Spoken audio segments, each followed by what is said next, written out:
well, I'm going to drag you off into something that's important to me and that I make art about, which is hair. And I'm looking at all three of you, and you all three have dark hair, and I have white hair. Does my white hair, my proclamation of being old, how do I figure in people who look like me? Jacqueline. Your hair is amazing. I think I'm finally starting to, Oh, just a bit. color. But my partner went gray very young and has long, corkscrew near white hair, Uh-huh. and talks about the different perceptions she gets on the street. When her hair was big and dark and black, the catcalls and the attention and the invisibility that comes from her hair turning gray, and also the different kind of attention, which is your hair is spectacular, right? And people seeing that as the first thing, and I think that when I think about my existence, I mean, from what you know of my work, all the ages figure into it. I mean, it's Yes. always multi-generational and including the ancestors, Yeah, because how yeah. would we be here without them? And I think that it is. I think it's important to that we are represented at all stages of our lives, right? And at the same time, it's so interesting as I get older. I'm 57 now. And just coming to terms with what it means for me as who was once an athlete and super active, to not be able to run 5 miles the way I Mm. once did, and just calling and the even the decision, when my hair started going gray and I like my dark hair. It's like, am I going to die? And it's like, no, I don't want to be one of those people who, when I'm 102, God willing, I'm still wearing black hair, Yeah. like a hat. So it is such an interesting question, and I just feel like I have a deep respect for every part of this journey, because it is such a ding journey that we're on. Mhm. Mhm. Andrea, do you dye your hair? Look, you're talking about a subject that I literally could talk about for the next 25 minutes. No, no, you have no idea what you brought up. And how am I going to do this so succinctly? Not only do I dye my hair, up until a year ago, I used to fly to Atlanta, Georgia, from Maine to get my hair cut. Look, I'm going to tell you Fabulous. this very, very quickly. My dad, God bless his soul, could never ever see anything I did without commenting on my hair. He would say, why would they put that wig on you? Why didn't you wear a blonde wig? And I'd say, Daddy, I'm Armenian. A blonde wig in this part isn't going to work. He would always comment on my hair, never talk about what I did or how I came across. And I did a movie a few years ago called Hedwig and the Angry Inch, and I was Oh, really, yes. really proud of it. And we were in a car. I'm going to try this really quickly because it was really changed my relationship with my father. We were in a car driving, and so we were both captive audiences. And I asked him what he thought of the movie, and he said, "Well, your hair looked good." And I said, Daddy, why do you always talk about my hair? Why can't you talk about my acting? Or why can't you talk? And then his eyes filled up with tears. And he said, because I don't know anything about acting, but I know how hair should look. Mhm. And I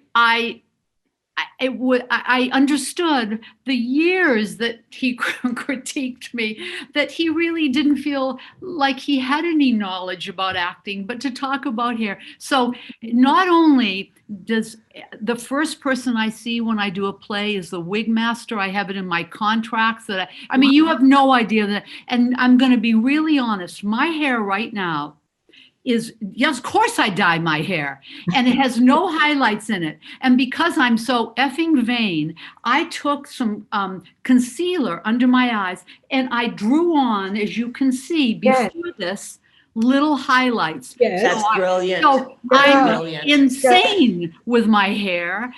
And But anyway, I'm not going to take over this whole conversation, but you obviously are talking about something that I wish I could extricate myself from. But at the same time, I'm trapped in years of identity with the way my hair is and the way wigs inform characters I play. Right. But it looks really healthy. So can you tell that they're little? I mean, it's crazy. That's so anyway. brilliant. Okay. Yeah. So Indhu's phrase, the complexity of identity, really hit home there. Now, Indhu, before I ask you, I want to tell you about a stereotype that reigns in New Jersey, where I'm from, where there are a lot of people from the Indian subcontinent. And women's Indian hair is kind of fetishized as being incredibly beautiful, which it is.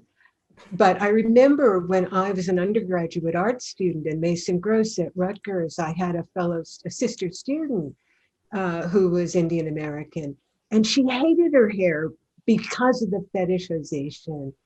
So what does hair mean for you? Are you going to go gray?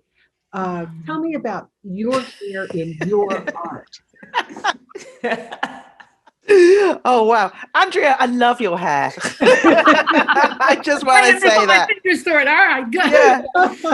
God, it's such a personal, political thing, isn't it? Our That's hair. Exactly our topic. Yeah. No, absolutely. I mean, I've got what do I think about my hair? So, I've never had an issue with my hair. I've been lucky with kind of very healthy hair, and I've done lots.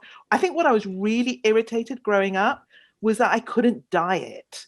Do you know, it's like loads of my friends, in terms of, and all those washing dyes. I tried every one of them and they never worked because I didn't realize I had to bleach it and go to a hairdresser and all the rest of it. So I was like, and I grew up in a very small mining town where, it was predominantly white. So I was just trying to sort of hang in, and I could never dye my hair.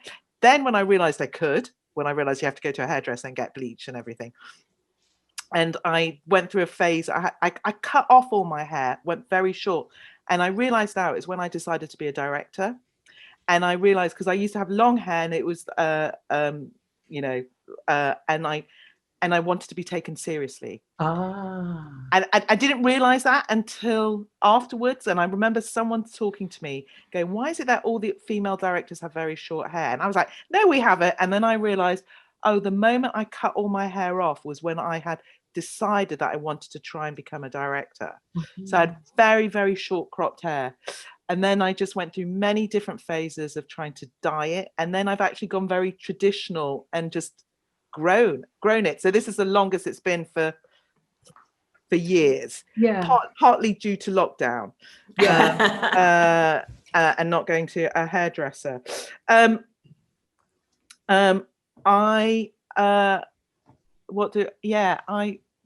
I will dye my hair.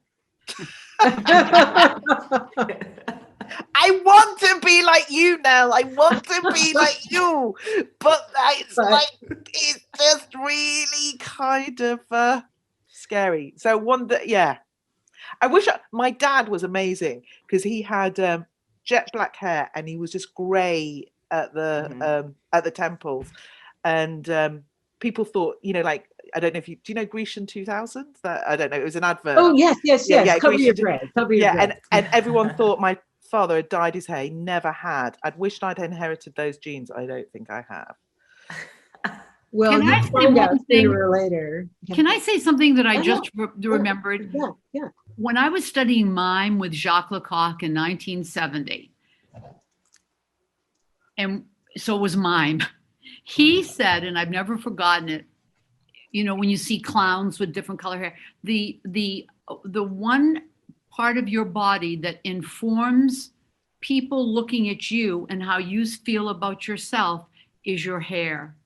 And that your hair. I'm about to play a nun on something, and they're putting a veil around my head, and I had a costume fitting yesterday, and I was paralyzed for a minute because I'm like, oh my God, I'm not going to see my hair. Nobody's going to see my hair. What does that mean? I think it's going to be an extraordinary challenge to play this part and have my hair invisible. So I'm wondering what that will mean to me and how I interpret the character. So I just wanted to say that. Yeah. I also So think, you know, interesting. there's a really interesting thing about the energy in your hair.